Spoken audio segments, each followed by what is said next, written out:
12-year-old Jasmine Williams stands defiantly in the hushed courtroom, tears streaming down her face. "My daddy never stole anything in his life," she shouts at Judge Calloway, who reaches for his gavel. No one notices the USB drive clutched in her trembling hand. Before we dive into this incredible story of courage and justice, let me know where you're watching from in the comments below. Hit that like button and subscribe to our channel if you believe in standing up for what's right, even when it seems like the whole world is against you. Now, let's find out how young Jasmine found herself in that courtroom and what happened next in this unbelievable true story of determination. The afternoon sun beat down on Oakwood, Georgia, as Jasmine Williams skipped home from school, her backpack bouncing against her back.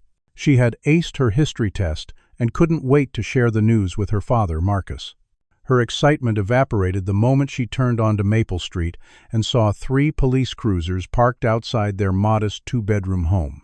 Neighbors had gathered on their porches and sidewalks, watching the scene unfold with a mixture of curiosity and judgment. As Jasmine broke into a run, her heart hammering against her ribs, she caught sight of her father being led out in handcuffs. Marcus Williams was a tall, dignified man who had worked as a maintenance supervisor at Memorial Hospital for 15 years. He had never missed a day of work, had never even gotten a parking ticket. Now, officers were pushing him roughly toward a squad car despite his calm compliance. "Daddy!" Jasmine screamed, dropping her backpack and rushing forward. A white officer with a buzz cut and cold eyes thrust out his arm, stopping her from reaching her father.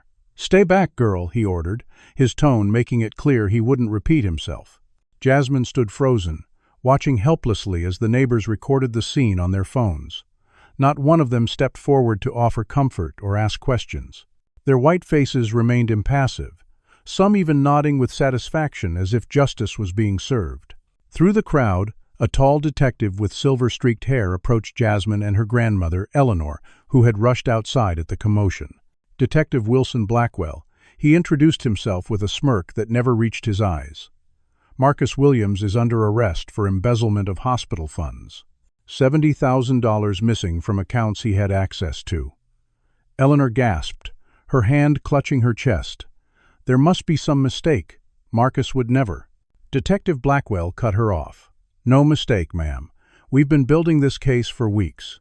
Your son had access to the maintenance department budgets, and we have evidence of funds being diverted." Jasmine fought back tears, remembering how her father had been troubled lately. He had mentioned reporting some irregularities in the hospital finances to his supervisor just last week. Had that gotten him in trouble?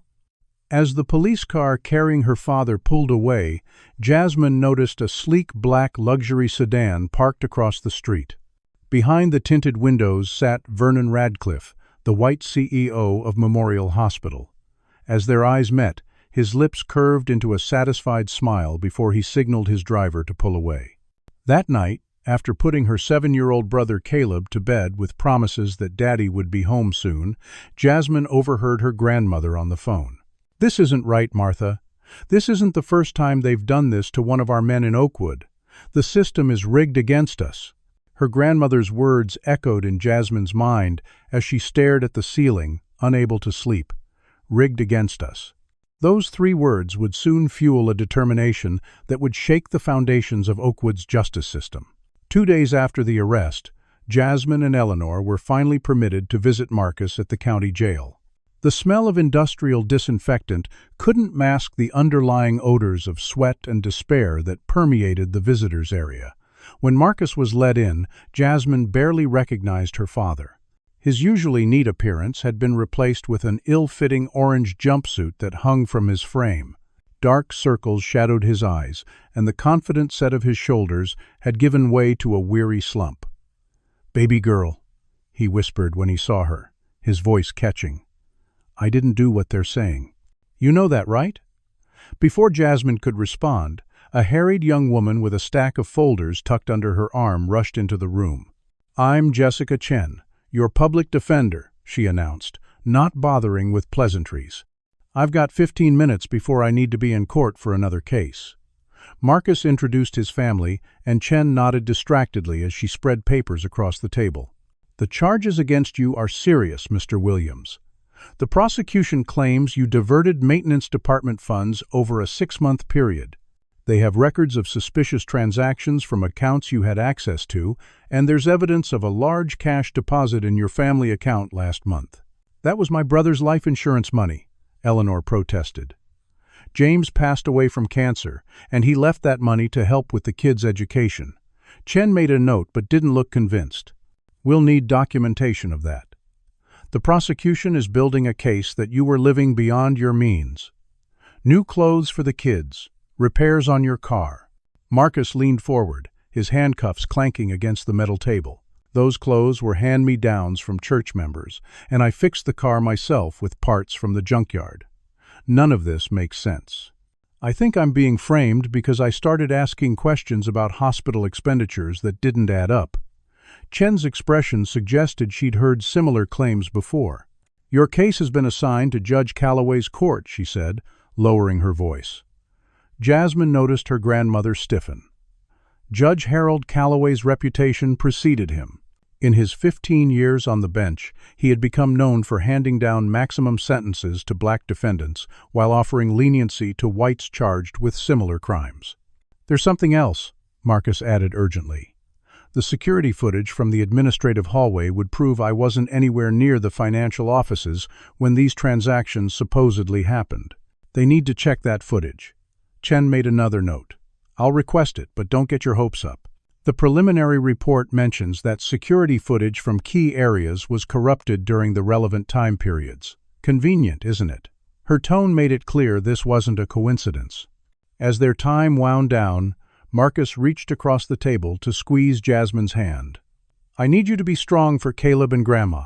I'll be home soon. But the uncertainty in his eyes told a different story. Back at home, Jasmine discovered their house had been searched while they were gone. Drawers stood open, papers were scattered, and her father's computer was missing. Neighbors reported police had arrived with a search warrant, but Jasmine suspected they hadn't waited for anyone to be home to begin their search. The next day at Oakwood Middle School, Jasmine felt eyes following her everywhere. Whispers trailed in her wake. Her dad's a thief. They're all criminals anyway. My dad says they should lock him up and throw away the key. Her best friend Lily, a white girl she'd known since kindergarten, avoided her in the hallway. When Jasmine finally cornered her by their lockers, Lily's eyes darted nervously around the hallway.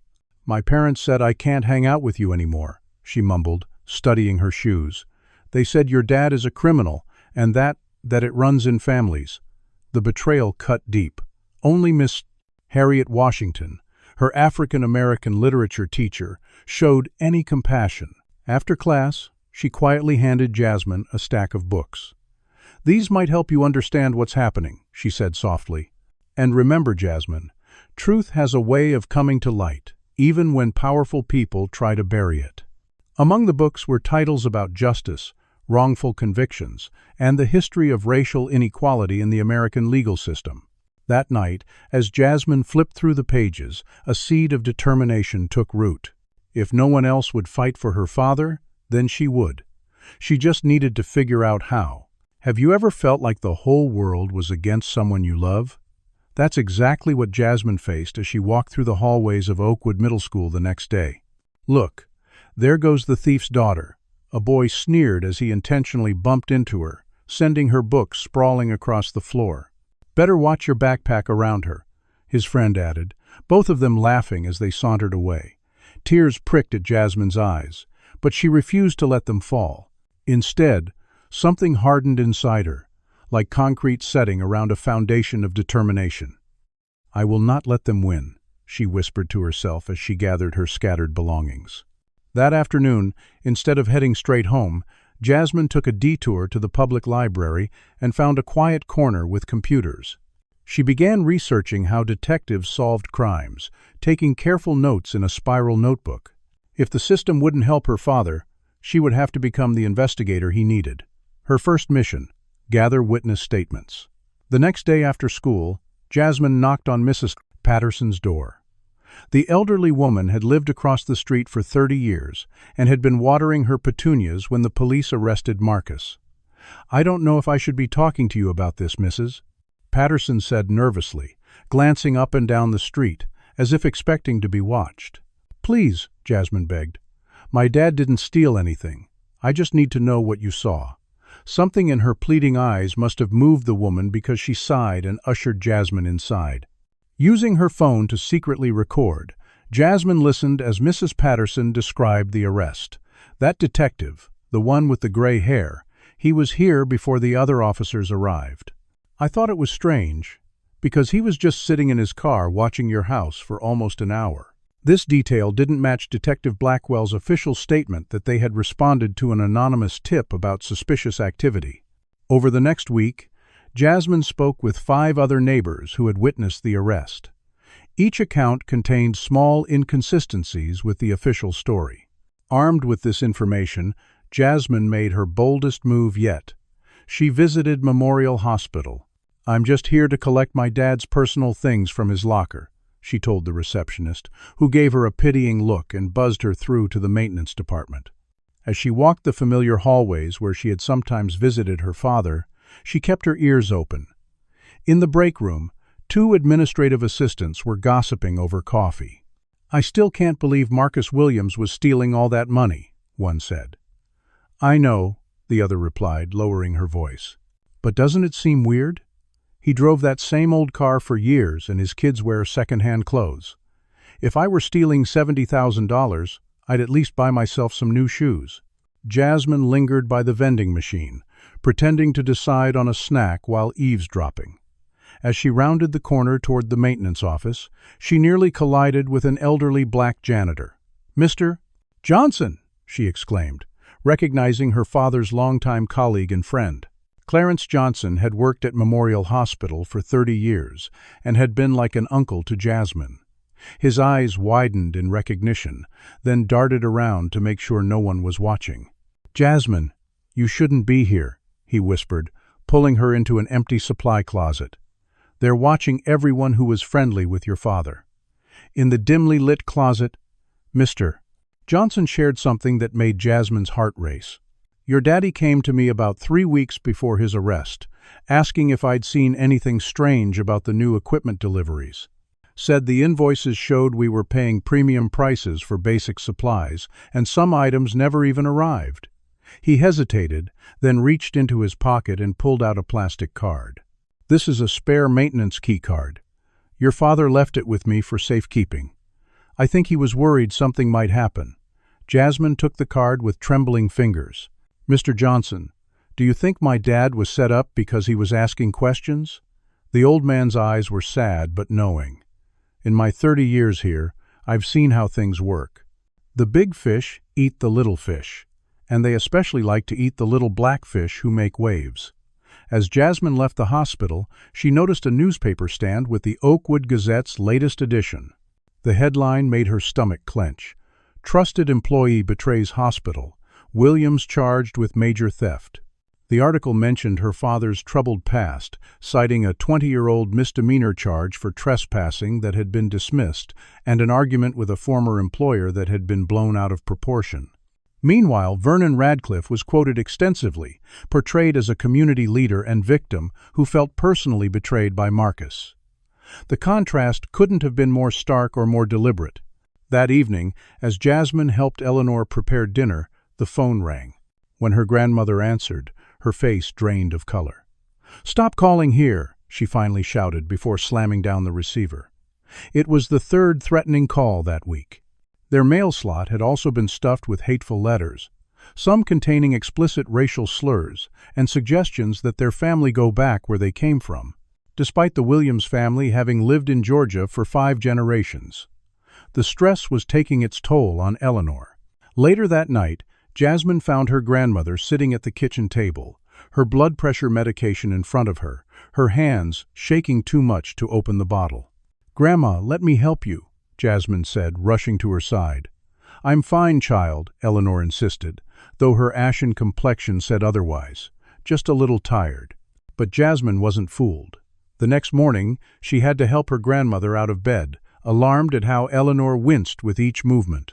Pride kept the older woman from admitting she needed medical attention, especially since they couldn't afford another bill with Marcus's income gone. Jasmine now faced the daunting task of caring for her grandmother and brother, while continuing her investigation and preparing for her father's preliminary hearing just days away. That night, as she tucked Caleb into bed, her little brother asked the question that broke her heart. "Is Daddy a bad person now?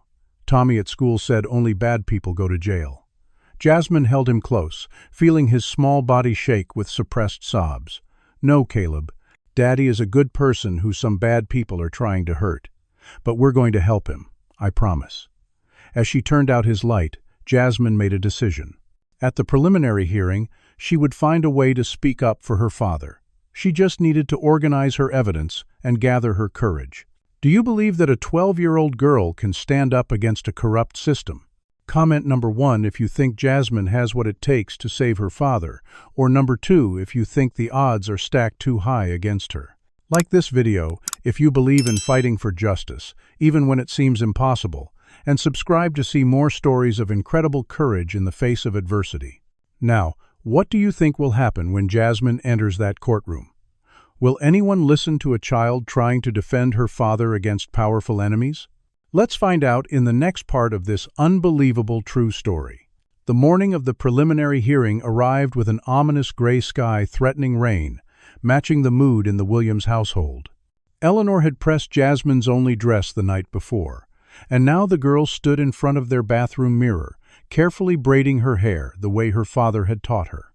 "You look like a lawyer already," Caleb announced from the doorway, his small face solemn in his Sunday suit that was quickly becoming too small for his growing frame. The Oakwood County Courthouse was an imposing structure of marble and granite, its towering columns and broad steps designed to intimidate those seeking justice within its walls. As Jasmine, Eleanor, and Caleb climbed those steps, they were acutely aware of the stares and whispers that followed them. Inside, portraits of stern-faced white judges lined the hallways, their eyes seeming to track the Williams family with disapproval. Courtroom 3 was already filling with spectators when they arrived. Some were community members curious about the case that had become local gossip fodder. Others were hospital employees, there either to support Marcus or to witness his downfall. Jasmine spotted CEO Vernon Radcliffe seated in the front row behind the prosecution table, his expensive suit and confident demeanor contrasting sharply with her father's diminished appearance in his orange jumpsuit and handcuffs. Marcus was led in by a court officer, his eyes lighting up briefly when he saw his family.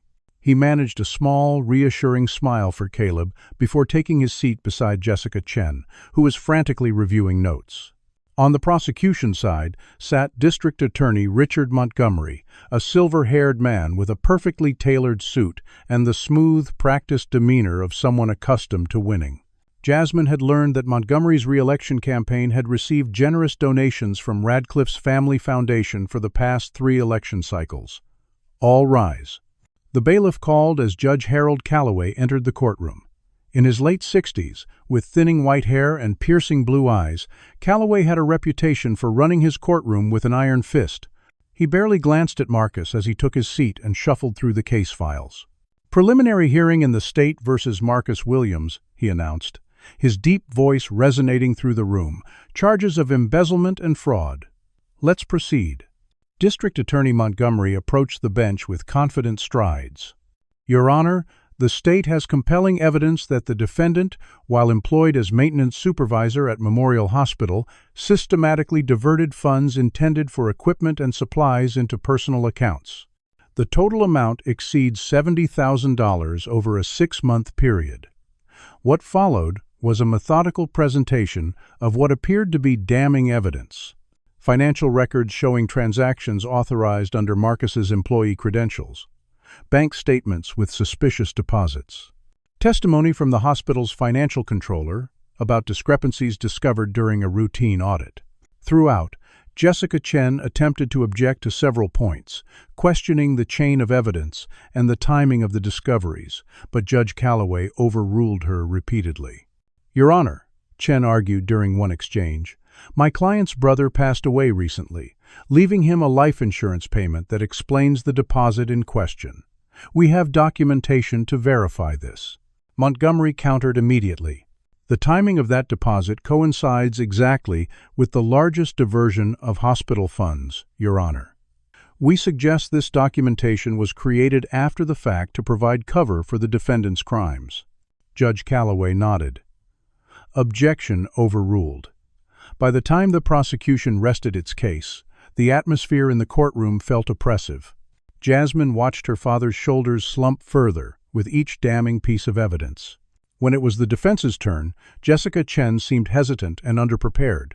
Her arguments focused primarily on Marcus's clean record and standing in the community, but she failed to effectively challenge the financial evidence presented by the prosecution. "My client has been a trusted employee of Memorial Hospital for 15 years, Chen stated. "He has no prior criminal record, is active in his church, and is the sole provider for his 2 children and elderly mother. There is no motive for him to risk everything for this money, which, as the court can see from his modest lifestyle, he clearly hasn't spent. It wasn't enough." Jasmine could see it in Judge Calloway's impassive expression, in the slight smile playing at the corners of Montgomery's mouth. They were going through the motions, but the decision seemed predetermined. As Chen returned to her seat, Judge Calloway peered over his glasses. "Based on the evidence presented, I am inclined to move this case forward to trial. Does the defense have anything further to add before I make my ruling?" Chen looked defeated as she shook her head, but Jasmine couldn't accept what was happening. Without fully thinking through her actions, she rose to her feet. "Your Honor," she called out, her voice surprisingly steady, despite the hammering of her heart. "I have something to add." A murmur rippled through the courtroom as all eyes turned to the 12-year-old girl standing defiantly in the gallery. Judge Calloway frowned. "Young lady, this is a court of law, not a schoolyard. Sit down immediately." "But, Your Honor," Jasmine persisted, ignoring her grandmother's attempt to pull her back into her seat, "there are things about this case that nobody is talking about. Important things." "Bailiff," Judge Calloway began, but paused as several spectators in the gallery voiced support for Jasmine. "Let the child speak," called an elderly black woman from the church. "What's the harm in listening?" added another voice. Judge Calloway's frown deepened, but something in the mood of the courtroom seemed to give him pause. Perhaps it was the presence of a local reporter scribbling notes in the back row, or perhaps something in Jasmine's determined expression reminded him of another time, another case. Whatever the reason, he sighed and nodded. "Very well. You have 2 minutes, young lady, and I warn you, this is not the place for emotional appeals." Jasmine moved to the center aisle, standing tall despite her small stature.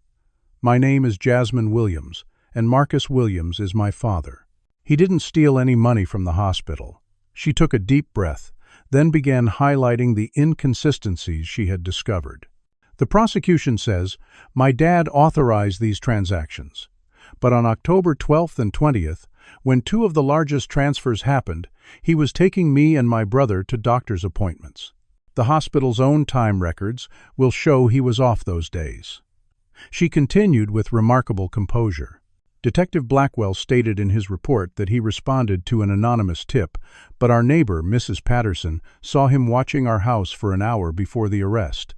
Why was he there before the supposed tip came in?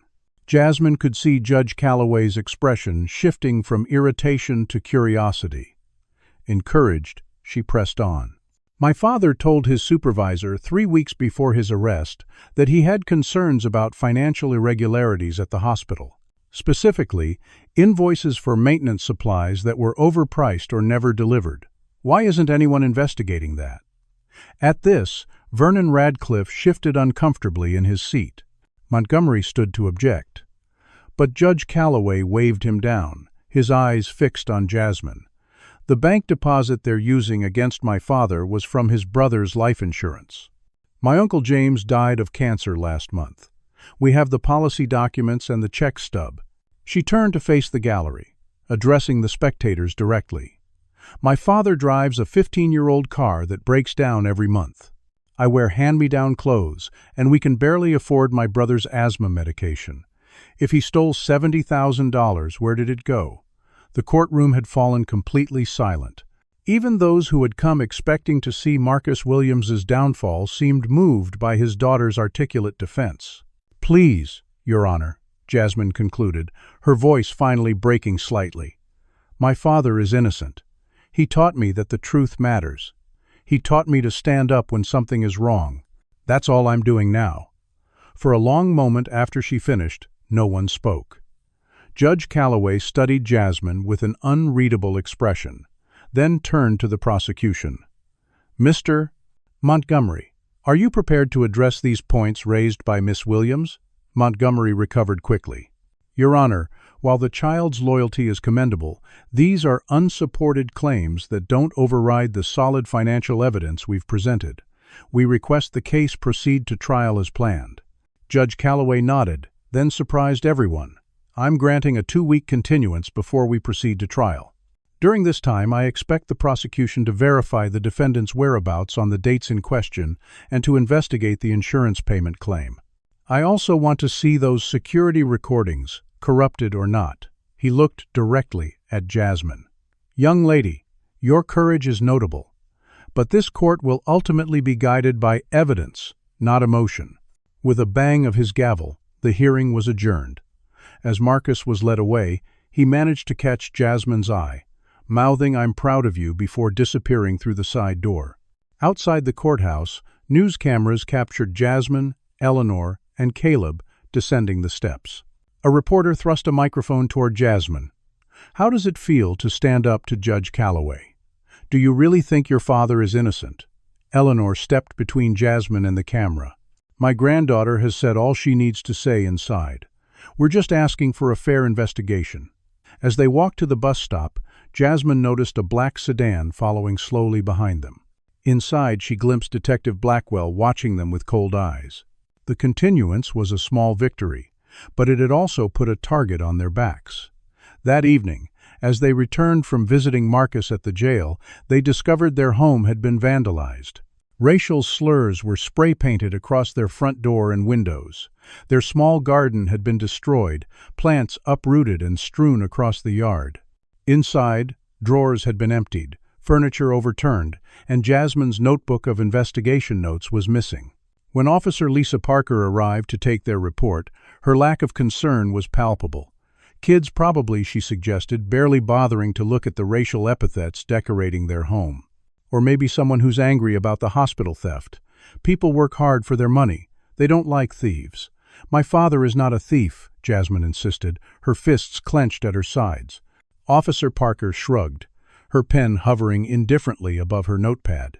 "Look, I'm just saying maybe you shouldn't make waves.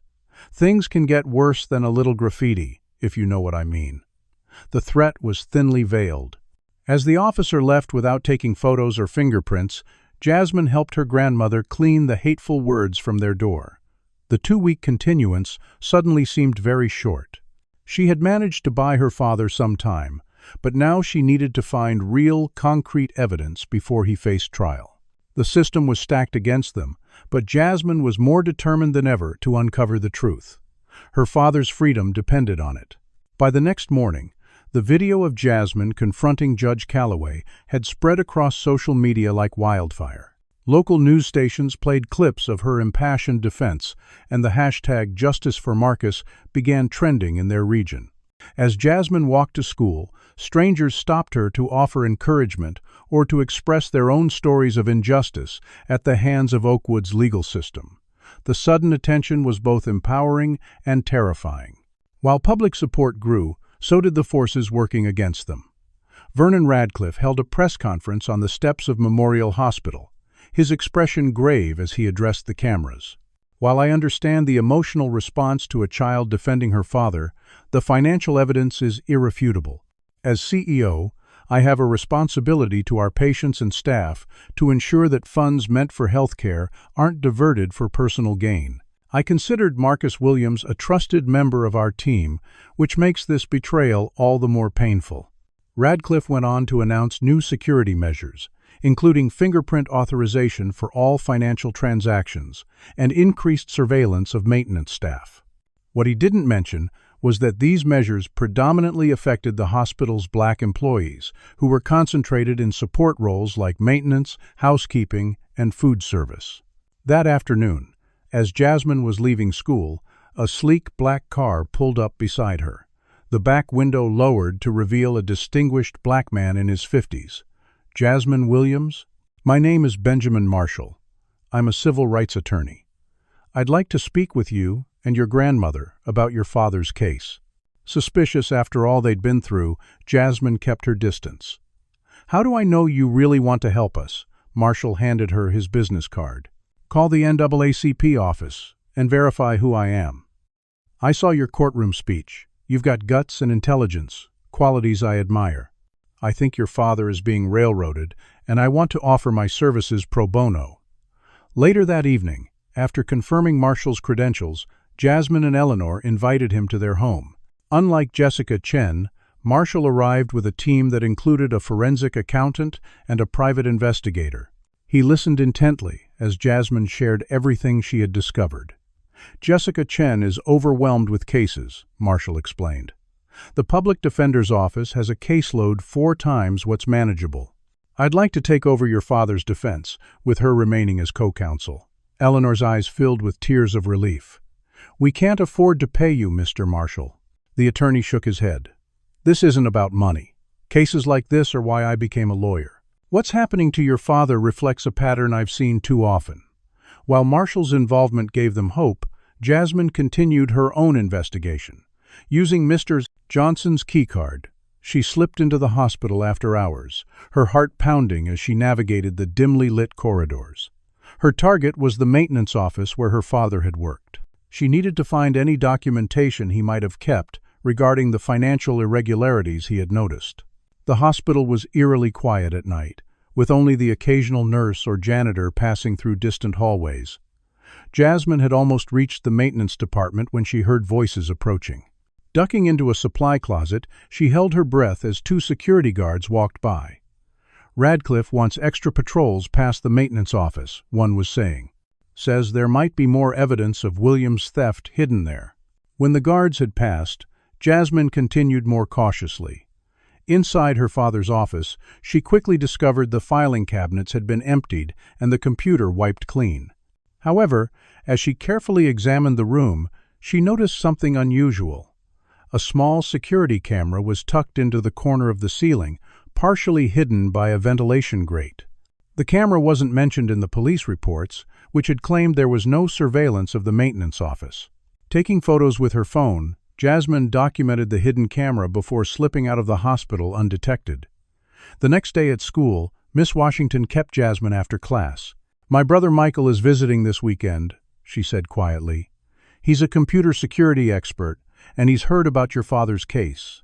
He might be able to help you understand how financial records could be manipulated. This unexpected connection gave Jasmine another valuable ally. When she met Michael Washington that weekend, he explained how easy it would be for someone with administrative access to frame an employee like her father. They could create a fake digital trail using your dad's login credentials, especially if the system doesn't use multi-factor authentication. Most people don't realize how vulnerable these systems are to insider threats. Meanwhile, in an unexpected development, Jasmine found herself face-to-face with Tyler Radcliffe in the school library. The CEO's 16-year-old son was 2 grades ahead of her and traveled in the elite social circles of Oakwood's wealthiest families. I heard what you said in court, Tyler said, sliding into the chair opposite her. For what it's worth, I believe you. Jasmine regarded him with suspicion. Why would you believe me over your own father? Tyler's expression darkened. Because I know my father. I've heard things at home, conversations he doesn't know I'm listening to. Secret meetings with D.A. Montgomery in our home office talk about handling the Williams situation. It doesn't sound like they're discussing a legitimate case. This unlikely alliance proved valuable when Tyler revealed that his father kept files related to hospital business on his home computer. He has this fundraiser coming up Saturday night. Everyone will be downstairs. I could get into his office, see what I can find. However, when Vernon Radcliffe discovered his son talking to Jasmine during lunch period the following day, his reaction was swift and severe. He appeared at the school, pulling Tyler out early, but not before finding Jasmine in the hallway. Stay away from my son, he warned, his voice low but menacing. Your family has already caused enough trouble. If you're smart, You'll convince your father to take a plea deal before things get worse for all of you." The threat wasn't empty. Detective Blackwell began appearing everywhere Jasmine went, his police cruiser idling outside the school, following her to the library, driving slowly past their home at night. His intimidation tactics extended to anyone trying to help the Williams family. When a courthouse clerk named Roberta Jenkins expressed sympathy for Marcus and offered to help Eleanor navigate the system, she was suddenly transferred to a different department in a county building 20 miles away. One afternoon, as Jasmine was researching in the public library, she felt someone watching her. Looking up from her computer, she found Detective Blackwell standing over her, his hands resting on his belt near his holstered gun. "Quite the little detective, aren't you?" he remarked, flipping through her notebook before she could stop him. "I admire your dedication, but you're swimming in deep waters, girl. Even strong swimmers drown when the current's against them." He dropped her notebook back on the table. "Your daddy should have taught you to mind your own business. Now his trouble is becoming your trouble, too." Despite the intimidation, Jasmine refused to back down. Each new obstacle only strengthened her resolve. With Benjamin Marshall's legal expertise, Michael Washington's technical knowledge, Tyler Radcliffe's inside information, and her own determined investigation, she began to believe they might actually have a chance at proving her father's innocence. But time was running out. The 2-week continuance was nearly over, and the forces aligned against them were powerful and increasingly desperate to silence them. As Jasmine lay in bed that night, she could hear Eleanor on the phone with Attorney Marshall. "They're trying to break us before we can break them," her grandmother was saying, her voice weary but determined. "But they don't know Jasmine. That girl has her father's spirit and her mother's fire. She won't stop until the truth comes out." Jasmine clutched her pillow, drawing strength from her grandmother's words. Tomorrow would bring new challenges, but also new opportunities to find the evidence they so desperately needed. The truth was out there, and she was getting closer to it every day. What lengths would you go to prove a loved one's innocence? For Jasmine Williams, that question was becoming more urgent with each passing day. The clock was ticking down on their 2-week continuance, with only 4 days remaining before her father would face Judge Calloway again. She knew they needed concrete evidence, not just theories and suspicions. "We need access to Radcliffe's files," Jasmine told Attorney Benjamin Marshall during their strategy meeting in the cramped living room of the Williams home. "Tyler says his father keeps everything on his home computer, and there's a big fundraiser this Saturday night." Marshall shook his head. "Jasmine, we can't break into someone's home or hack their computer. That would make any evidence we find inadmissible, not to mention illegal." Jasmine's eyes flashed with frustration. "So we just let my father go to prison for something he didn't do, while the real criminal gets away with it because he's rich and white and nobody questions him?" The attorney placed a calming hand on her shoulder. "I didn't say we're giving up. I said we need to find legal ways to get the evidence. Tyler Radcliffe, contacting us voluntarily with information he discovers, would be different from us instructing him to search his father's files." The distinction was clear, and Jasmine understood the legal and ethical boundaries. Later that evening, she received a text from Tyler. "Fundraiser confirmed for Saturday. Dad will be downstairs hosting 24 donors from 8 to 11. Office on 2nd floor requires passcode, but I know it. We'll try to find anything related to hospital finances or your dad." Jasmine responded with a simple, "Be careful," before deleting the exchange from her phone. Meanwhile, she and Michael Washington had been analyzing the public financial reports from Memorial Hospital, which were available due to its status as a county facility receiving public funds. Spread across Miss Surd's Asin cell, Washington's dining room table, the reports painted a confusing picture. "Look at these maintenance contracts," Michael pointed out, highlighting a series of entries. "The hospital is paying well above market rate for basic services and supplies. This contract for HVAC maintenance is nearly triple the standard cost. And these quarterly equipment purchases don't match the inventory lists you copied from your father's office." Jasmine leaned forward, studying the numbers. Could this be how they're laundering money? Overpaying for services that are either overpriced or never actually delivered? Michael nodded. "Exactly. And if your father started asking questions about these discrepancies, then he became a threat they needed to eliminate, Jasmine finished grimly. But we still don't have proof that connects Radcliffe directly to the fraud or to framing my dad. That connection came from an unexpected source. The following day, Mr. Clarence Johnson called Jasmine from a payphone near the hospital. "I've been talking to some of the other staff," he said, his voice low and cautious. "There's a pattern here. Over the past 3 years, 5 black employees who raised questions about finances or operations were either fired or reassigned. Your father isn't the first, just the first to be accused of a crime." This information matched what Benjamin Marshall had suspected about systematic discrimination at the hospital. "Do any of these former employees have documentation of their concerns?" Jasmine asked urgently. "One might," Johnson replied. "Teresa Lopez worked in accounting until 6 months ago. She was dismissed for performance issues right after she questioned some of the vendor payments your father later investigated. I have her contact information." Teresa Lopez, a middle-aged Latina woman with tired eyes and a cautious demeanor, agreed to meet Jasmine and Mr. Marshall at a coffee shop in the next town over, away from prying eyes in Oakwood. "I should have spoken up when they arrested your father," she said, guilt evident in her voice. "But I have 3 kids to support, and after I lost my job at Memorial, no other hospital in the area would hire me. Radcliffe made sure of that." She slid a folder across the table. "I kept copies of the reports I flagged before they fired me. Multiple vendors billing for the same services, shell companies with no real business address receiving major contracts, equipment purchases that never appeared in inventory." Mr. Marshall reviewed the documents with growing excitement. This establishes a pattern of fraudulent activity that predates Marcus's concerns. "It helps build our case that he was framed for discovering the same issues you found." Teresa nodded. "There's more. Some of these shell companies trace back to members of the hospital board.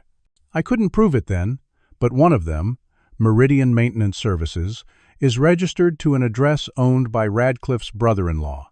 Armed with this new evidence, Jasmine felt hopeful as she returned home that evening. The feeling was short-lived. When she arrived, she found their front door standing open. Inside, chaos greeted her. Furniture had been overturned, cushions slashed open, drawers emptied onto the floor. Worse, Eleanor lay on the kitchen floor, a gash on her forehead, struggling to sit up. "Grandma!" Jasmine cried, rushing to her side. "What happened? Who did this?" Eleanor winced as Jasmine helped her to a chair. 2 men in masks. "They said they were looking for evidence, and that we should mind our own business. I tried to stop them from going into your room, and one of them pushed me. I hit my head on the counter." Jasmine called 911, then Benjamin Marshall. When the police finally arrived 45 minutes later, Detective Blackwell was with them, his expression neutral as he surveyed the damage. "Probably just a random break-in," he suggested, despite the clear evidence that the intruders had been searching for something specific. "This neighborhood has seen an uptick in crime lately." "This wasn't random," Jasmine insisted, showing him the threatening note left on her bed. "Drop it, or Daddy doesn't make it to trial." Blackwell shrugged. "Could be kids playing a prank. They hear about the case on social media, decide to scare you." His dismissive attitude infuriated Jasmine. "My grandmother needs medical attention. Our home has been invaded. We've been threatened, and you're calling it a prank?" The detective's eyes hardened. "Watch your tone, young lady. For all we know, you staged this yourself to generate sympathy for your father's case. Wouldn't be the first time." After the police left, having done little more than file a cursory report, Benjamin Marshall arranged for a security company to install cameras around the Williams home. "I'm also filing a complaint about Detective Blackwell's handling of the investigation," he informed them. "His conflict of interest is glaring." That night, as Eleanor finally slept, medicated for pain and monitored for concussion symptoms, Jasmine's phone rang. The caller ID was blocked. "You should have taken the hint," a distorted voice warned. "Your father won't survive if this goes to trial." "Accidents happen in prison every day." The call ended before she could respond. Shaking with fear and rage, Jasmine called Benjamin Marshall, who immediately contacted the jail to request additional security for Marcus. Despite the threats, or perhaps because of them, Jasmine became even more determined. The next day, Saturday, was the day of Radcliffe's fundraiser and Tyler's attempt to access his father's files. As evening approached, Jasmine paced nervously, jumping at every text notification. Finally, at 9:15, a message from Tyler arrived. Got the files, encrypted but copied to USB. Meeting place? Jasmine directed him to Miss T. Washington's house, where Michael could help decode the encrypted files. When Tyler arrived, his face was flushed with excitement and fear. I had to wait until they were all deep into the cocktail hour, he explained, handing over the USB drive. My father came upstairs once, but I hid in the bathroom. I don't think he suspected anything. Michael immediately began working to decrypt the files, his fingers flying over his keyboard. This is serious encryption, he muttered. Definitely not standard protection for normal business files. He's hiding something significant. As they waited, Jasmine asked Tyler about his decision to help them. Why risk everything? Your father could cut you off, send you away to boarding school, make your life miserable. Tyler's expression grew solemn, because he already is making lives miserable. Yours, your father's, probably others I don't even know about. I've watched him operate my whole life, using his money and position to manipulate people, to crush anyone who stands in his way. I can't be part of that anymore. His words were interrupted by Michael's exclamation. I'm in! And oh my God, you need to see this. The decrypted files revealed a sophisticated embezzlement scheme orchestrated by Radcliffe and several hospital board members. Falsified contracts, inflated invoices, and ghost vendors had been used to siphon not just $70,000, but over $2 million from hospital funds over 3 years. The maintenance department, with its constant need for supplies and equipment, had been the perfect cover. The files also contained correspondence between Radcliffe and District Attorney Montgomery, discussing how to handle Marcus Williams after he began questioning certain contracts. This is it, Benjamin Marshall breathed, reviewing the documents. This proves not only that your father is innocent, but that Radcliffe and his accomplices deliberately framed him. As they celebrated this breakthrough, Tyler's phone buzzed with a text. His face paled as he read it. My father knows something's missing from his computer. He's on his way home right now. I have to go. Before leaving, he turned to Jasmine. I'll deny everything if he asks. Say I was at a friend's house all night. When Tyler returned home, he found his father waiting in the darkened study, a glass of whiskey in his hand. Where were you tonight, son? Vernon Radcliffe asked, his voice dangerously calm. I told you, Dad. At Kevin's house working on a school project. Radcliffe studied his son's face. Interesting, because Kevin's mother called looking for him. Seems he told his parents he was at our house. Tyler swallowed hard, his mind racing for a plausible explanation. I was with someone else, a girl. I didn't want to tell you because his father's laugh cut him off. Stop lying. You were with the Williams girl, weren't you? After I explicitly forbade it, he stood, moving toward Tyler with menacing slowness. My office was accessed tonight. My computer tampered with. Did you give her information about our family? About the hospital? What are you talking about? Tyler attempted to sound confused. What information would I even have? You never tell me anything about your business. Radcliffe grabbed his son's arm, his fingers digging painfully into the boy's bicep. Listen carefully. What you think you're doing, playing junior detective with that girl, it ends now. This isn't some game. There are serious financial and legal implications that you cannot begin to understand. Like framing an innocent man for a crime you committed? Tyler shot back, his fear giving way to anger. Is that what you mean by serious implications? For a moment, Radcliffe looked genuinely shocked at his son's accusation. Then his expression hardened. You have no idea what you're talking about. Everything I've done has been legitimate financial management to keep the hospital solvent in difficult times.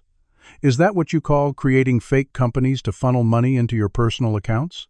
Or fabricating evidence against Marcus Williams because he noticed the discrepancies? Tyler pulled away from his father's grip. I saw the files, Dad. I know what you've done.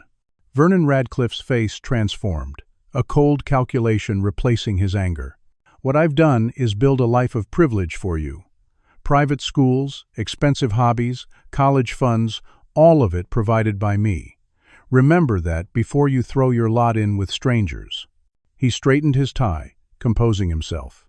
"Tomorrow, you're flying to your uncle's house in Colorado. You'll finish the semester at Westridge Academy. We'll discuss your future when you've had time to reconsider your priorities." As Tyler was escorted to his room by his father's private security, effectively a prisoner in his own home, Jasmine and her allies were formulating their plan to present the evidence in court. What none of them realized was that the following day would bring another unexpected ally into their fight for justice. Would it be enough to save Marcus Williams? And at what cost to those who dared stand against the powerful forces arrayed against them? Do you believe that the truth alone is enough to overcome systemic corruption? Comment number 1, if you think Jasmine's evidence will be enough to free her father, or number 2, if you think Radcliffe's power and influence will prevail. Like this video if you believe in standing up for what's right, even when facing seemingly insurmountable odds, and subscribe for more stories of courage and determination in the face of injustice. What do you think will happen when Jasmine presents her evidence in court? Will Judge Calloway listen, or has the corruption spread too far for justice to prevail? Let's find out as our story continues. The morning before Marcus Williams's trial brought a series of developments that left Jasmine reeling. She arrived at Benjamin Marshall's office, eager to discuss how they would present their evidence in court, only to find the attorney looking grim. "Jessica Chen has withdrawn from the case," he informed her, handing over the official notice. "She claims a conflict of interest has arisen." Jasmine read the document with growing alarm. "What conflict?" "She's been my dad's lawyer from the beginning." Marshall's expression darkened. "I called her. Off the record, she told me someone threatened her children, left photos of them at school, at soccer practice, with a note saying they'd disappear if she continued defending your father." The implications chilled Jasmine to the bone. Can they do that? Force his lawyer to quit right before trial? Unfortunately, yes. Judge Calloway approved the withdrawal this morning. "I'll be taking over as sole counsel, but this gives me very little time to prepare." Marshall rubbed his temples, the strain evident in his face. "I've filed for a postponement, but given Calloway's history, I'm not optimistic." His prediction proved accurate. By noon, Judge Calloway had denied their request for postponement, ruling that the change in counsel wasn't sufficient reason to delay justice. "The trial proceeds tomorrow as scheduled," he declared in his written response. "The court has indulged numerous delays in this matter already." The second blow came that afternoon when Teresa Lopez called, her voice shaking. "I can't testify tomorrow. I'm sorry, I just can't." "Miss Lopez, we need you," Jasmine pleaded. "Your documentation is crucial to showing the pattern of fraud." "You misunderstood what I told you," Lopez insisted, her words sounding rehearsed. "I never said there was fraud, just some accounting irregularities that were later explained. I can't support your allegations against Mr. Radcliffe or the hospital." After the call ended, Benjamin Marshall made some inquiries. Lopez's son just received a full scholarship to Westridge Academy, courtesy of the Radcliffe Family Foundation. Tuition, room and board, all expenses paid through college if he maintains his grades. Jasmine's hands clenched into fists. "They bought her silence. And they've made sure we know it," Marshall agreed. "They're sending a message that anyone who helps us will face consequences or be offered incentives to switch sides." The third blow was perhaps the most personal. Mr. Clarence Johnson, who had been like family to the Williams household and a key witness to Marcus's concerns about hospital finances, had been terminated from Memorial Hospital. Violation of confidentiality agreements and unauthorized access to secure areas. Read the termination notice that Johnson forwarded to them.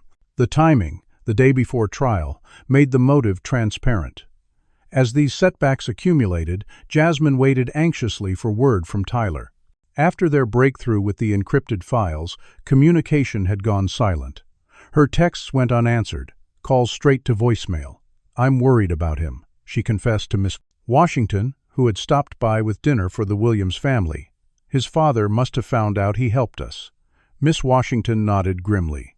Michael heard through his tech contacts that Tyler Radcliffe has been suddenly enrolled at Westridge Academy in Colorado, left this morning on the family's private jet. Jasmine's heart sank. They sent him away to keep him from testifying. Then, a spark of hope. But we still have the files, right? Michael decoded them. Yes, but without Tyler to authenticate how he obtained them, they may be deemed inadmissible. The defense would argue they were illegally obtained or tampered with. Despite these obstacles, Michael Washington had spent the night analyzing the encrypted files, uncovering the full extent of the embezzlement scheme. The documents revealed that Vernon Radcliffe, along with 3 hospital board members, had created a sophisticated network of shell companies that received contracts for maintenance services and equipment. The invoices were grossly inflated, with the excess funds diverted to offshore accounts. The total amount stolen exceeded $2 million over 3 years. They needed a scapegoat, Michael explained, connecting the dots. Your father was perfect. As maintenance supervisor, he had legitimate access to the budget and contract information. When he started questioning the expenditures, they had to act quickly before he exposed them. The stolen funds dwarfed the $70,000 Marcus was accused of embezzling. They framed him for a fraction of what they actually stole, Jasmine realized, anger burning through her veins, and they made sure the evidence pointed directly at him. That evening, as Jasmine helped Eleanor prepare a simple dinner, trying to maintain some normalcy before tomorrow's trial, they received an unexpected visitor. Officer Lisa Parker stood on their doorstep, out of uniform and visibly nervous. I need to speak with you, she said, glancing over her shoulder. Inside, please. It's not safe out here. Jasmine hesitated, remembering how dismissive Parker had been after their home was vandalized. Why should we trust you now? The officer's expression was pained. Because I've been working undercover in internal affairs for the past year, investigating corruption in the department. Your father's case is connected to what I've been looking into. Inside, Parker revealed that Detective Blackwell was part of a network of corrupt officials receiving kickbacks from Radcliffe and other powerful figures in Oakwood. Blackwell tampered with evidence in your father's case. The original police report noted that Marcus had reported financial concerns to hospital management, but that section was deleted before it went to the DA's office. She produced copies of both versions, the differences highlighted. I've been building a case slowly, carefully, because this goes all the way up to Captain Reynolds. But when I saw what was happening to your family, I couldn't wait any longer. Parker's evidence included bank records, showing suspicious deposits to Blackwell's offshore account, following arrests or case closures that benefited certain influential citizens, including Radcliffe. Tomorrow at trial, I can testify about the evidence tampering. It won't prove your father's innocence directly, but it will cast serious doubt on the investigation. This unexpected alliance gave them renewed hope. As Officer Parker prepared to leave, she cautioned them, I've been suspended pending an internal investigation. My captain claims I've been exhibiting concerning behavior. They know I'm onto them. Be careful who you trust, even within the system. With Parker's evidence added to their arsenal, Benjamin Marshall worked late into the night, restructuring their defense strategy. We need to be prepared for anything, he warned Jasmine during a late phone call. If they've gone to these lengths already, they'll pull out all stops during the trial. His warning proved prescient. At 11:30 that night, as Jasmine was finally falling asleep, her phone rang. It was Tyler, speaking in hurried whispers. I only have a minute. They took my phone, but I'm using a laptop I snuck out of the administration office. My dad caught me with the files. He knows I gave you information. Are you okay? Jasmine asked, alarmed by the fear in his voice. For now, but there's something else you need to know. My dad has the USB drive with the evidence. Security caught me making the copy, and my father confiscated it this morning before sending me away. He thinks he has the only copy. Jasmine's blood ran cold. But we have our copy, right? The one Michael was working from? That's what I'm trying to tell you, Tyler said urgently. There's something wrong with your files. My father had his IT guy plant a virus that corrupts the data when accessed. It looks fine at first, but after 12 hours, the files degrade. Check them now. Jasmine immediately called Michael. who confirmed Tyler's warning. The critical files had indeed begun to degrade, with financial records becoming unreadable and correspondence between Radcliffe and the DA appearing incomplete or nonsensical.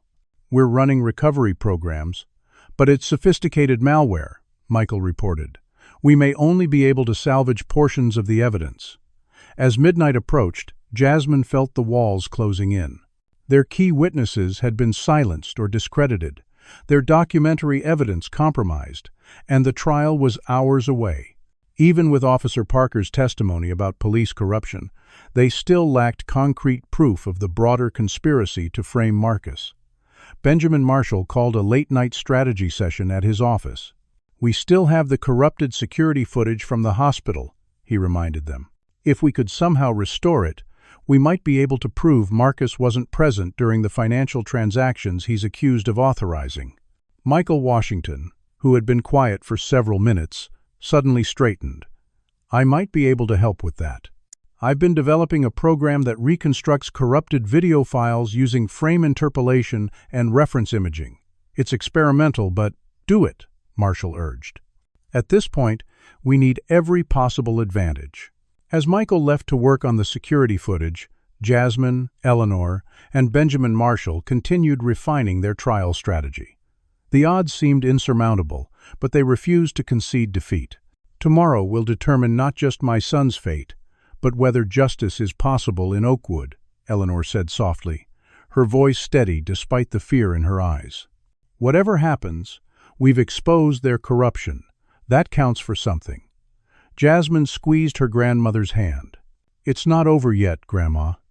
Dad taught me that the truth always finds a way." As dawn approached, Jasmine finally returned home to shower and change for court. As she was leaving, the phone rang. Eleanor answered, then handed it to Jasmine with a puzzled expression. "It's for you." A woman named Catherine Simmons? The name was vaguely familiar. "Dr. Simmons? This is Jasmine Williams." "Yes, hello," came a cultured voice. "I'm a member of Memorial Hospital's Board of Directors. I've been following your father's case closely, and after reading about it in this morning's paper, I've made a decision. I have information that may help your father. Can your attorney meet me at the courthouse an hour before the trial begins?" Jasmine's pulse quickened. "Yes, absolutely. May I ask what information you have?" "Documentation of your father's report to the board about financial irregularities, dated 3 weeks before his arrest. The minutes of that meeting have been omitted from official records, but I kept my own notes. I also have emails from Mr. Radcliffe directing our financial controller to launch an investigation, specifically targeting your father after he raised these concerns." Hope flared in Jasmine's chest. "Dr. Simmons, this could change everything. Why are you coming forward now?" There was a pause on the line. "Because I read about what happened to your grandmother and about that young girl who lost her scholarship when her mother stopped supporting the hospital's version of events. This has gone too far. I've been silent too long." As Jasmine hung up, she felt a shift in momentum. Perhaps the truth would find its way after all. But as she would soon discover, Vernon Radcliffe and his allies wouldn't surrender without a final, desperate battle. Monday morning dawned clear and crisp, the October sun casting long shadows across the courthouse steps as Jasmine and Eleanor made their way through a crowd of reporters and spectators. News of the case had spread well beyond Oakwood, with civil rights organizations and media outlets from Atlanta descending on the small town to witness what many were now calling a modern-day David versus Goliath battle. Inside the courthouse, Courtroom 3 was packed to capacity. Every bench was filled, with additional spectators standing along the back wall. Jasmine noted the local residents were clearly divided, with the Williams family supporters clustered on the left side of the gallery and Radcliffe's allies, predominantly white and well-dressed, occupying the right. Benjamin Marshall met them at the defense table, looking remarkably composed despite having been up most of the night. "Dr. Simmons is waiting in the witness room," he whispered. "Her testimony alone won't be enough, but combined with Officer Parker's evidence and what Michael was able to salvage from the corrupted files, we have a fighting chance." Marcus was led in by court officers, the orange jumpsuit and handcuffs, a stark reminder of all that was at stake. Though visibly thinner after weeks in jail, he straightened his shoulders when he saw his family, offering them a reassuring nod. Judge Calloway entered promptly at 9 o'clock, his stern expression giving no hint of his thoughts as he surveyed the crowded courtroom. "This trial has attracted considerable attention," he began, "but I remind everyone that this is a court of law, not a public spectacle. Outbursts or demonstrations will not be tolerated." With formalities dispensed, District Attorney Richard Montgomery rose to deliver his opening statement. Tall and imposing in an expensive suit, he moved with the confidence of a man accustomed to winning. "Ladies and gentlemen, this case is straightforward," he began, his resonant voice carrying to every corner of the courtroom. Marcus Williams, trusted with maintaining the facilities that our community relies on for health care, systematically diverted funds meant for equipment and supplies. Over $70,000, gone from hospital accounts and traced directly to the defendant's personal finances. Montgomery paced before the jury, making eye contact with each member. "The evidence will show transactions authorized under Mr. Williams's credentials, transfers that could only have been made by someone with his access codes and knowledge of the system. You'll see bank records documenting unusually large deposits to his accounts, coinciding precisely with the missing hospital funds." The DA gestured toward Vernon Radcliffe, seated in the front row behind the prosecution table. "You'll hear from Mr. Vernon Radcliffe, CEO of Memorial Hospital, about the devastating impact of this betrayal on our community's healthcare resources. Equipment that couldn't be replaced, supplies that weren't available when needed, all because one man put his greed above his duty." Montgomery continued, painting Marcus as an ungrateful employee who had taken advantage of the hospital's trust. He mentioned Marcus's history of financial difficulties and pattern of living beyond his means as evidence of motive, claims that made Jasmine clench her fists in anger at the mischaracterization of her father's modest lifestyle. When Benjamin Marshall rose for the defense's opening statement, the contrast was immediately apparent. Where Montgomery had been theatrical and emotional, Marshall was measured and precise. "This case is indeed about betrayal," he began, "but not the kind Mr. Montgomery suggests.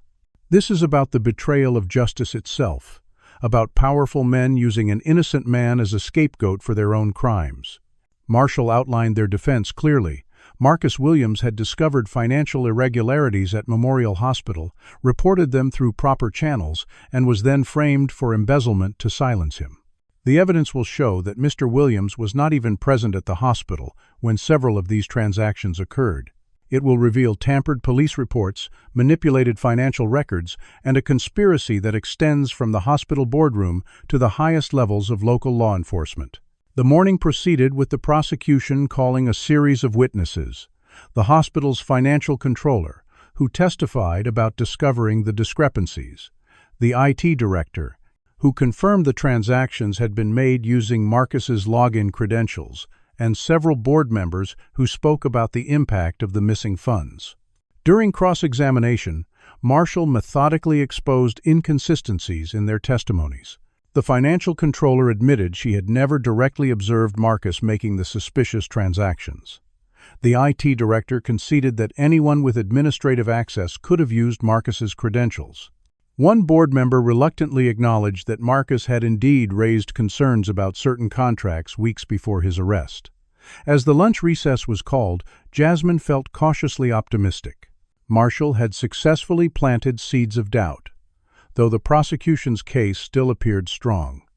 Her optimism was short-lived.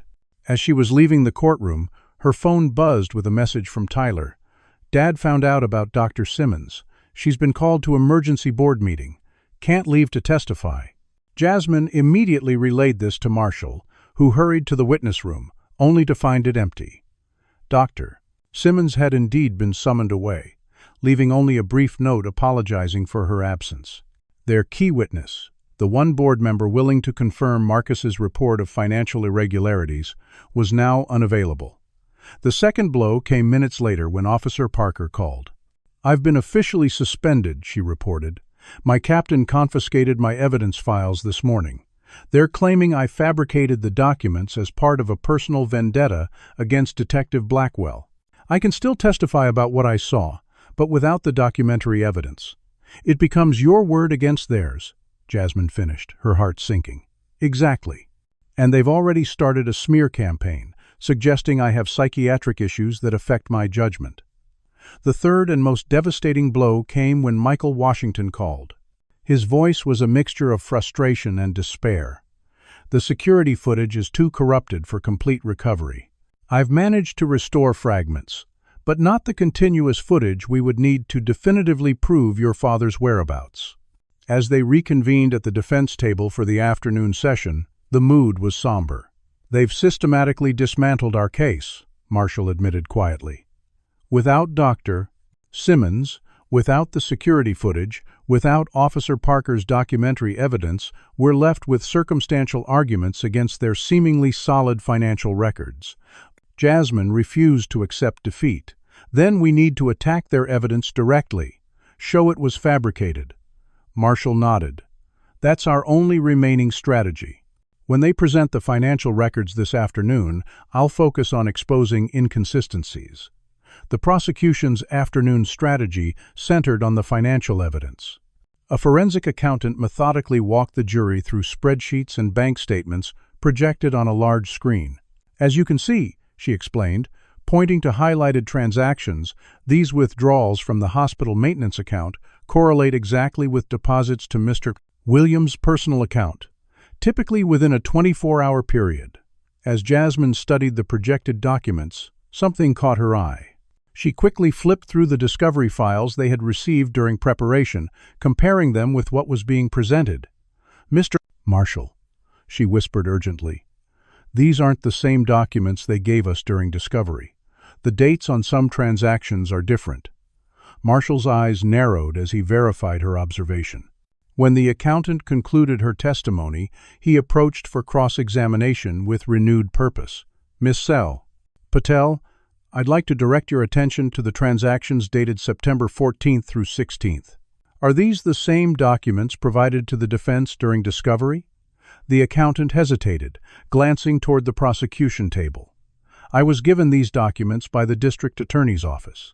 I can't speak to what was provided during discovery. Marshall produced their copies from the discovery file. Your Honor, I would like to enter these as Defense Exhibit A and request that the court compare them to the prosecution's exhibits. There are significant discrepancies that suggest evidence tampering. D.A. Montgomery was on his feet immediately. Objection. Defense counsel is making unfounded accusations of misconduct. Judge Calloway examined both sets of documents, his expression unreadable. The discrepancies appear to be clerical in nature, Mr. Marshall. Different formatting, perhaps different printings of the same data. Objection sustained. Despite this setback, Marshall persisted, questioning the forensic accountant about the hospital's financial systems, security protocols, and the possibility of manipulation. His questioning revealed that the system lacked multi-factor authentication and that several administrators had the ability to create transactions under other employees' credentials. While these points scored small victories, by the end of the day, the prosecution's case still appeared substantial. As court adjourned for the day, Marcus looked defeated. They've thought of everything, he whispered to Jasmine during their brief moment together before he was led away. Maybe I should consider the plea deal. 10 years instead of 25. No, Dad, Jasmine insisted fiercely. We're not giving up. I have an idea. That night, she met secretly with a local journalist who had been following the case since her courtroom confrontation with Judge Calloway went viral. Jasmine provided copies of all the documents they had managed to preserve, carefully explaining the pattern of corruption they had uncovered. I can't promise anything, the journalist cautioned. Radcliffe owns shares in our parent company. Publishing this without absolute proof could cost me my job and the paper a lawsuit. I understand the risk, Jasmine acknowledged. But the public deserves to know what's happening, even if the court won't hear it. Simultaneously, Jasmine launched a carefully worded social media campaign, sharing the inconsistencies they had discovered without directly accusing anyone of specific crimes. Using the hashtag number Justice for Marcus, she encouraged people to attend the trial's final day. If enough eyes are watching, she explained to Eleanor, they might be less bold in their corruption. As midnight approached, with the final day of trial looming just hours away, Jasmine received an unexpected text from an unknown number. Don't give up. Backup plan in motion. Be ready. Whether this mysterious message represented genuine help or another trap remained to be seen, but as Jasmine finally collapsed into bed, exhaustion overtaking her, she clung to one final hope, that somewhere in Oakwood, someone else with knowledge of the truth was finding the courage to stand up against the powerful forces that had targeted her family. The courthouse steps were barely visible beneath the sea of people gathered for the final day of trial. Jasmine's social media campaign had worked beyond her wildest expectations, drawing supporters from neighboring counties and even from Atlanta. Many carried homemade signs with messages like Justice for Marcus and Expose Corruption in Oakwood. News vans lined the street, their satellite dishes stretching skyward like metal trees. Inside, Courtroom 3 had reached capacity long before the 9 o'clock start time. Judge Calloway surveyed the packed gallery with evident displeasure. I remind spectators that this is a court of law, he announced sternly. Any disruptions will result in immediate removal. As the proceedings began, Benjamin Marshall appeared remarkably composed given their dwindling options. The defense calls Michael Washington to the stand, he announced, surprising even Jasmine, who hadn't been told of this last-minute addition to their witness list. Michael approached the stand, professional in a crisp navy suit, carrying a laptop and external hard drive. After being sworn in, he identified himself as a computer security specialist with 15 years of experience in data recovery and digital forensics. Mr. Poplick. Washington, have you had the opportunity to examine the security footage from Memorial Hospital on the dates in question? Marshall asked. I have. The footage was severely corrupted, but using specialized recovery techniques, I was able to restore portions of the video data. D.A. Montgomery stood immediately. Objection, Your Honor. This witness and this evidence weren't included in the defense's disclosure. Your Honor, Marshall countered, Mr. Washington only completed this analysis last night. The prosecution has been aware that we were attempting to recover this footage since the beginning of discovery. Judge Calloway considered briefly. I'll allow it. But the jury will be instructed to consider the last-minute nature of this evidence in weighing its credibility. With permission granted, Michael connected his laptop to the courtroom's display system. What you're about to see are fragments of security footage from Memorial Hospital's administrative corridor on October 12th and 20th, dates when the prosecution claims Mr. Williams authorized 2 major fund transfers. The screen flickered to life, showing a grainy but recognizable view of a hospital hallway. The timestamp in the corner read October 12th, 10:17 a.m. This is approximately 3 minutes before the first question transaction was processed, Michael explained. The footage showed a woman in a dark suit using a keycard to access the financial office. Can you identify that individual? Marshall asked. Michael nodded. Based on employee ID photos provided during discovery, that's Christine Miller, Mr. Radcliffe's executive assistant. The next fragment, timestamp 10:36 a.m., showed the same woman leaving the office. Michael then presented similar footage from October 20th, again showing Radcliffe's assistant accessing the financial office around the time of questioned transactions. And where was Marcus Williams during these times? Marshall asked. According to hospital time records and doctor's appointment confirmations provided by the family, Mr. Doctors, Williams was off work on both days, taking his children to medical appointments. A murmur ran through the courtroom. Vernon Radcliffe shifted uncomfortably in his seat as D.A. Montgomery hastily consulted with his team. Judge Calloway rapped his gavel for silence. Mr. Montgomery, your cross-examination? The D.A. approached with measured steps, his expression betraying only mild concern. Mr. Washington, this footage is fragmentary and of poor quality.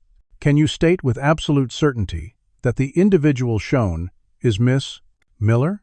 The visual identification is supported by the electronic access logs. Which record, which keycard was used at what time? Michael replied evenly. And could Mr. Williams's keycard have been used by Miss Miller? Possible, but unlikely, as it would have generated a different access code in the system. The logs show Miss Miller's own credentials were used. Montgomery shifted tactics. And who provided you with these corrupted files to restore? Isn't it possible they were altered before reaching you? The files came directly from the hospital's backup server, accessed through a court-approved subpoena, Michael answered. The corruption appears to be the result of a system failure, not deliberate tampering. As Montgomery concluded his cross-examination, the door at the back of the courtroom opened. Mr. Kosovac, that's C. Clarence Johnson entered, accompanied by a distinguished, middle-aged woman, Jasmine, recognized from hospital fundraising photos as Dr. Catherine Simmons. A buzz of whispers swept the room as they made their way forward. Benjamin Marshall approached the bench. Your Honor, the defense requests permission to call 2 additional witnesses who have just become available. After hearing arguments from both sides, Judge Calloway reluctantly agreed, though his expression suggested growing irritation with the defense's unorthodox approach. Mr. Johnson took the stand first, describing his 30 years of service at Memorial Hospital and his friendship with Marcus Williams. Marcus came to me about those maintenance contracts because he trusted me. He'd found invoices for equipment that never arrived and services never performed. When he reported it to his supervisor, he was told to mind his own business, so he took it higher, to the board. And what happened after he reported these discrepancies? Marshall asked. Johnson's expression darkened. Things changed. Security cameras were installed in the maintenance office without notice. His computer access was restricted. Then came the rumors about missing funds. Dr. Simmons followed, her testimony even more damaging to the prosecution. As a board member, I can confirm that Marcus Williams reported financial irregularities approximately 3 weeks before his arrest, she stated firmly. He provided documentation showing inflated contracts and questionable vendors in the maintenance department. She produced minutes from the board meeting in question, documents that had been conspicuously absent from the official record. Mr. Radcliffe dismissed these concerns during the meeting, but afterward instructed our financial controller to, and I quote, look into Williams's own activities. D.A. Montgomery's cross-examination was aggressive, suggesting Dr. Simmons had personal grievances against Radcliffe that motivated her testimony. She remained unflappable. My only motivation is truth, Mr. Montgomery. I've served on that board for 12 years, and I've watched Mr. Radcliffe gradually replace independent members with his own associates. I remained silent too long, watching ethical corners cut in the name of financial necessity. The momentum had clearly shifted. Spectators leaned forward in their seats, reporters scribbled furiously, and Vernon Radcliffe engaged in urgent whispered conversations with the district attorney during each break. The final blow to the prosecution came from an entirely unexpected quarter. Detective Wilson Blackwell's former partner, Sergeant James Rodriguez, approached the defense team during the lunch recess, offering to testify about irregularities in the investigation. I can't live with this anymore, he confided to Marshall. Blackwell was pressured to build a case against Williams despite insufficient evidence. I saw him altering witness statements and selectively including information that supported the embezzlement narrative. When Rodriguez took the stand that afternoon, his testimony corroborated Officer Parker's claims about evidence tampering and revealed a disturbing pattern of selective enforcement that disproportionately targeted Oakwood's black residents. There was an unwritten policy, Rodriguez explained, about maintaining what some officers called community standards. Certain neighborhoods were to be kept clean, which meant finding reasons to remove residents who didn't fit in. As the final day of testimony wound toward conclusion, Vernon Radcliffe made an unexpected move, approaching the district attorney and insisting on testifying in his own defense. Despite Montgomery's visible reluctance, Radcliffe took the stand, projecting confidence and authority as he denied any wrongdoing. Memorial Hospital has been my life's work, he declared, his voice ringing with conviction. The suggestion that I would steal from it is absurd. Mr. Williams is simply looking for someone to blame for his own actions. During cross-examination, Benjamin Marshall methodically dismantled Radcliffe's carefully constructed facade. "Mr. Radcliffe, can you explain why your assistant was in the financial office using her credentials at the exact times when transactions attributed to Marcus Williams were processed?" Radcliffe's composure slipped momentarily. "Christine handles many administrative tasks for me. That's hardly suspicious. And the shell companies receiving inflated contracts for maintenance services? Can you explain why Meridian Maintenance Services, which received over $300,000 last year, shares an address with your brother-in-law's accounting firm?" As Marshall continued his methodical questioning, Radcliffe grew increasingly agitated. When confronted with the board meeting minutes, documenting Marcus's report of financial irregularities, followed by Radcliffe's directive to investigate Marcus himself, the CEO finally lost his carefully maintained composure. "You people are always looking for handouts and special treatment," he snapped, glaring at Marshall and then at Marcus. Williams was fortunate to have that position in the first place. When he started questioning how I run my hospital, he needed to be taught a lesson. A shocked silence fell over the courtroom. Radcliffe seemed to realize his error immediately, attempting to backtrack, but the damage was done. His mask had slipped, revealing the prejudice beneath the polished exterior. In the gallery, several jurors exchanged meaningful glances. As the evidence phase of the trial concluded, Judge Calloway announced that final arguments would begin the following morning. Before adjourning, however, he addressed one final matter. The court recognizes Jasmine Williams, who has requested permission to make a statement regarding her father. Jasmine approached the podium, her heart hammering but her resolve firm. Looking directly at the jury, she spoke from the heart about her father's character, his dedication to his family, and the devastating impact of his wrongful arrest. "My father taught me that integrity means doing what's right, even when it's difficult," she said, her voice clear and strong. "He questioned those contracts because patients weren't getting the equipment they needed, because resources were being diverted from people who depend on Memorial Hospital for care." She described the harassment their family had endured, the vandalism, the threats, the social isolation. "But we never lost faith in the truth. My father is innocent, and the evidence has shown that. Now we're asking for justice, not just for him, but for everyone in Oakwood who has ever been targeted because of who they are, rather than what they've done." As Jasmine returned to her seat, the courtroom remained silent, the impact of her words hanging in the air. The following morning, after closing arguments from both sides, the jury retired to deliberate. They returned in just 2 hours, an unusually short time for such a complex case. On the charge of embezzlement, we find the defendant, Marcus Williams, not guilty, the foreperson announced. On the charge of fraud, we find the defendant not guilty. Cheers erupted from the gallery as Marcus embraced his attorney, tears streaming down his face.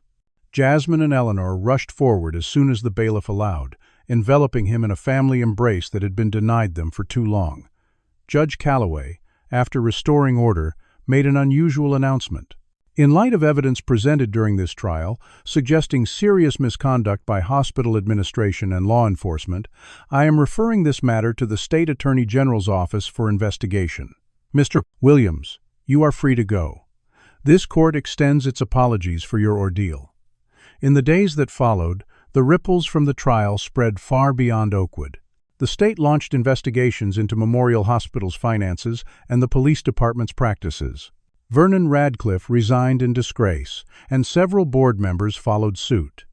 Detective Blackwell was suspended pending criminal charges for evidence tampering and civil rights violations.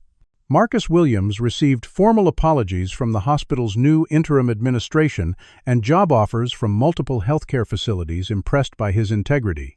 But perhaps the most significant change came within Oakwood itself. The case had forced the community to confront the reality of systemic discrimination that had persisted for generations. Uncomfortable conversations began in churches, schools, and town meetings about belonging, equality, and justice. 6 months after the trial, the Williams family established the Truth and Justice Foundation, using a portion of the settlement they received from the hospital. The foundation provided resources and legal support for other victims of wrongful accusations and discrimination. Jasmine, inspired by her experience, joined a youth advocacy program focused on legal education, determined that her future would include law school and a career defending those without a voice in the system. The final chapter in this story of courage and perseverance came 1 year after the trial, when Jasmine sat in the renovated courthouse, watching as a new, diverse group of judges was sworn in to serve Oakwood's judicial district. Among them was Judge Vanessa Washington, Miss Backett, Judge Vanessa Washington Missever, Washington's mother, and a respected civil rights attorney, who acknowledged Jasmine in the audience during her remarks. "The pursuit of justice requires constant vigilance," the new judge declared. "Sometimes it takes the courage of a child to remind us of our highest ideals and to hold us accountable when we fall short." As Jasmine left the courthouse that day, walking down the same steps where her journey had begun, she carried with her the knowledge that one person, even a 12-year-old girl, could stand against a system of injustice and prevail. The truth had indeed found its way. What would you have done in Jasmine's position? Would you have had the courage to stand up against a corrupt system to save someone you love? Leave a comment below, sharing your thoughts on this incredible story of determination and justice. If you believe in standing up for what's right, even when it seems impossible, hit that like button and subscribe to our channel for more powerful, true stories that will inspire and move you. Share this video with someone who needs to be reminded that justice is worth fighting for, and that sometimes the smallest voices can create the biggest changes. Thank you for joining us on this journey, through one family's fight for truth and justice in the face of overwhelming odds. This powerful story reminds us that justice often requires extraordinary courage from ordinary people. Jasmine's unwavering determination shows that age is never a barrier to standing up for truth. When faced with systemic racism and corruption, silence only perpetuates injustice.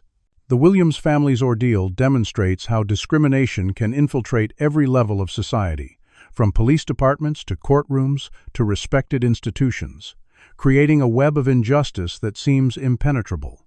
Yet through persistence and refusing to accept defeat, even the most powerful systems of oppression can be dismantled. The story also highlights the importance of allies in the fight for justice. From teachers to lawyers, from whistleblowers to unexpected friends, positive change requires collective courage. Perhaps most importantly, this case teaches us that racial discrimination thrives in darkness. When evidence is hidden, when witnesses are silenced, when truth is buried beneath layers of power and privilege. By shining a light on injustice, by documenting every inconsistency, by refusing to be silenced, we create the possibility for transformation.